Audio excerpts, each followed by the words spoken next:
So let's talk about the Karate Kid Part 3. Is it really as bad as the critics say it was back in 1989? Find out right now in this review. Big D's Entertainment Rankings and Reviews. Greetings, my fellow YouTubers, and welcome to Big D's Entertainment Rankings and Reviews. My name is Doyle, better known to you as the Big D. This time around, I'm going to bring to you another review of the Karate Kid franchise, The Karate Kid Part 3. Now, if you have yet to see my reviews of the first two movies, stop the video and find the brand new playlist I just started. I just put up a new playlist where you can see the first and second ones before you go on. If you have seen this review, then please continue on. Give you a few seconds. Okay, now then. Anyway, The Karate Kid Part 3 was released by Columbia in 1989, 3 years later after the previous movie. And of course, the film was once again directed by John G. Avildsen and written by Robert Mark Kamen.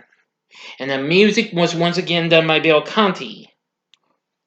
Anyway, Ralph Macchio, along with Pat Morita, return as Daniel LaRusso and Mr. Miyagi.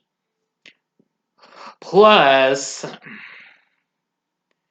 we also have Martin Kove back as John Kreese. Yeah, the founder of Cobra Kai. Also in this is Robin Lively and Thomas Ian Griffith in his film debut. Anyway, well, in the film, Kreese, along with the help of an old friend of his, Terry Silver, attempts to gain revenge on Daniel and Mr. Miyagi, which involves hiring a ruthless martial artist and harming their relationship. Let's get started. It's 1985, and John Kreese, who is now broke and destitute after the loss of his students, visits his Vietnam War comrade, Terry Silver, a wealthy businessman who founded Cobra Kai. Yeah, he's the real founder of Cobra Kai, and now owns a toxic waste disposal business. And Silver vows to personally help him get revenge on Daniel and Mr. Miyagi and reestablish Cobra Kai, sending Kreese on a vacation to Tahiti to rest and recuperate.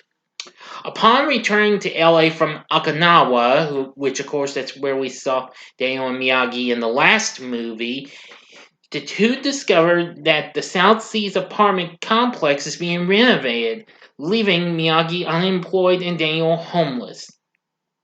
They also learned that Daniel's mother, Lucille, is currently in New Jersey taking care of Daniel's Uncle Louie, who is ill. Miyagi invites Daniel to stay at his house, and he uses his college funds to help finance Miyagi's dream of opening a bonsai shop. As thanks, Miyagi makes him a partner at the business. When Daniel visits a pottery store across the street, he meets Jessica Andrews. Yeah, not to be confused with a future country singer. Well, future teen country singer, that is. I know, I just ran there just for fun. Though Daniel has a brief crush on her, she tells him that she has a boyfriend back home in Columbus, Ohio, but she and Daniel agree to remain friends. Silver, meanwhile, hires Mike Barnes, a vicious karate prospect nicknamed Karate's Bad Boy, to challenge Daniel at the upcoming All Valley Karate Tournament.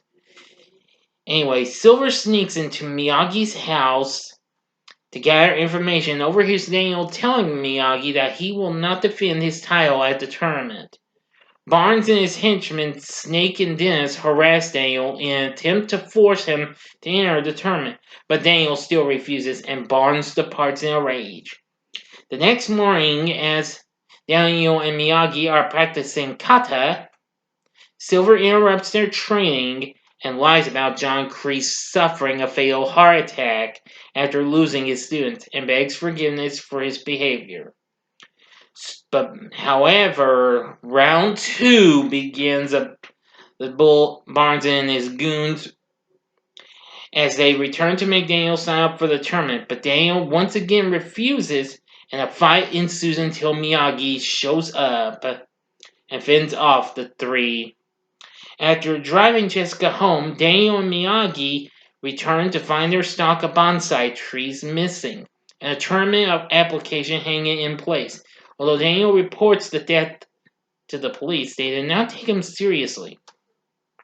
To replace the missing trees, Daniel and Jessica decide to dig up and sell a valuable bonsai tree that Miyagi brought from Okinawa and planted halfway down a cliff. As they retrieve it, Barnes and his henchmen appear to retract their climbing ropes, leaving Daniel no choice but to sign up for the tournament. After pulling them back up, Barnes breaks the tree, and Daniel returns to the shop with Miyagi's damaged bonsai, which Miyagi attempts to mend. And he tells Daniel that he sold his truck to buy a new stock of trees and refuses to train him for the tournament. Silver offers to train Daniel for the tournament at the Cobra Kai dojo with a series of brutal, violent, and offensive techniques. He derides Miyagi's kata forms and pressures Daniel to destroy a wooden practice dummy, causing him several injuries in the process. Throughout his training, Daniel's frustration alienates him from Miyagi. While Daniel and Jessica are at a nightclub, Silver bribes a random man into provoking a fight with Daniel, who responds by punching the man and breaking his nose. Shocked by his aggressive behavior, Daniel apologizes and makes amends with Jessica and Miyagi. And Daniel visits Silver to inform that he will not compete at the tournament, but Silver reveals his true agenda to Daniel as Barnes enters the dojo. Daniel attempts to leave, but Kreese leaps out of the shadows to intercept him, revealing himself to have been alive all along. After Barnes viciously attacks Daniel, Miyagi intervenes and easily defeats the three, and he finally agrees to train Daniel after learning of their plot. They replant the healed bonsai and begin training. Alright, now for the ending, you know the thing, 5 seconds to stop, go to the description box below, fast forward, and we keep going if you've already seen the movie. I'm just going through this, okay? I'm not gonna get... So, okay, you've been warned. So, at the tournament, Barnes reaches the final round to challenge Daniel.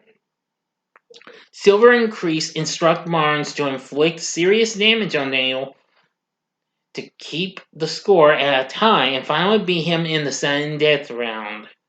Barnes gains the upper hand during the fight while taunting Daniel relentlessly. When the initial round concludes, Daniel wants to quit, but Miyagi urges him to continue, saying that his best karate is still inside of him. In the sudden death round, Daniel performs the kata, effectively confusing Barnes. Urged on by Kreese and Silver, Barnes lunges toward Daniel to claim the final point, but Daniel flips him to the ground and strikes him to win the tournament. And that was a real fast one, huh, folks? Silver leaves in disgust while the crowd throws back their Cobra Kai t-shirts back at Kreese. As Daniel and Miyagi embrace and celebrate their big victory. Yay. End of story, my friends. Moment of silence, people. So, what did I think of this? Well, I'm gonna say it's a little close to being okay good, but it isn't great though. I have to agree with critics on some things they were not happy with, because critics had criticized the film's rehashing of the elements found in the first two movies. Yeah, that I found to be a little bit of a slight problem. The narrative and a romance side story. Anyway. Well, now although some of the action and fighting was good in ways, and the performance we got from Thomas Ian Griffith as Terry Silver was really good.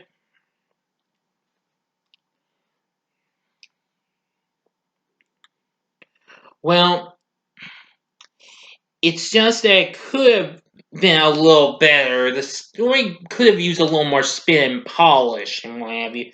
Could have been a little better and what have you. But it's close. It's slightly close to being an okay good movie, but it's not good.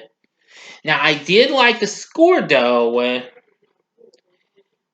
and while even though Ralph Macchio and Pat Maria were still pretty good in ways, but however they're getting into so much predicaments was kind of rough, especially Daniel losing his patience so much, getting upset all the time. That was kind of a little bit, I don't know. Now, as for Jessica, who was played by Robin Lively, who I had forgotten that about this young lady. After I had recently had seen her in some stuff she did before this, like she appeared in a couple of episodes of Punky Brewster, as well as an episode of Silver Spoons, and she still does acting to this day. She wasn't too bad as Jessica, but not quite as good as Allie from the first movie, or Kumiko from the second one. Could have been better, but well. But I'm thinking, would we see? Do you think we'd see her or maybe Terry again in Cobra Kai? Well, Terry, the answer is maybe. Jessica, I can't be 110% sure because, like I said this film was heavily dissed and what have you. So I'd say it's very unlikely. So. I can't where agree if this is my least favorite or the next Karate Kid is my least favorite. I think it would be tough to decide. Well, anyway, this came out in the summer of '89, and then a few months later that same year, NBC premiered the Karate Kid animated series, which was produced by Deke along with Columbia. Now, although it was originally going to be for syndication to run for 65 episodes, but NBC eventually picked it up for just a mere 13 episodes, and that was that. And it was okay, but not good. But I do like, well, the great intro song to that movie. But anyway, the score by Bill Conti was good, and some of the songs were pretty good too, including Listen to Your Heart, not to be confused with the Roxette tune, which was sung by the Little River Band, which that song would be featured on their album called Get Lucky, which came out the following year. So anyway, would I recommend the Karate Kid Part 3? Well, not really. I'd say if you're a completionist, go ahead and give it one view and don't watch it again for a few more years, okay? This isn't the best movie. I'm not sure I revisit the first two, or maybe the Karate Kid 2010, which that's the only Karate Kid flick I have yet to review. But I've now reviewed the all four original movies, including the next Karate Kid, which I did last year. But anyway, that's that. So, what are your thoughts on the Karate Kid Part 3? Do you like the movie or do you not like the movie? Please tell me in the comments section below. If you like this video, click the like button below, subscribe to my channel as well, and be a part of the Big D Nation. Join me next time when I bring to you my TV log of Cobra Kai. Yeah. On the day it was supposed to actually come out, but it just came back a week ago. But that's okay. I'm keeping it to where it is. So thanks for watching this. And if you like this, you might want to check out some of these other good movies. I thought I'd give you some 1989 movies. So check out some of my reviews for these other 1989 movies. The upper left-hand corner is my review of another flick Columbia released in '89, that being Ghostbusters 2. Or go to the upper right-hand corner and see my review of the underrated comedy satire UHF. And the bottom left-hand corner is my review of another underrated sequel.